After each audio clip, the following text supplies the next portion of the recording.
आप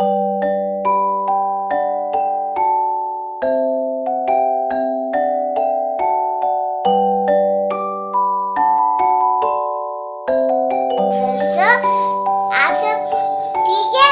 मुझे उम्मीद है कि आप सब खैरियत से हैं। मेरी वीडियो इसलिए नहीं आ रही थी क्योंकि मैं बीमार थी। मेरे पापा मुझे डॉक्टर के यहाँ लेके गए थे। डॉक्टर ने मेरा इंजेक्शन लगाया था, उसकी वजह से ठीक हो गई। आप मेरे लिए दुआ करें कि मैं ठीक हो जाऊँ। आप मेरे लिए दुआ करें मैं ठीक हो जाऊँ। उसके बाद मैं और बहुत सारी वीडियो बना पाऊंगी।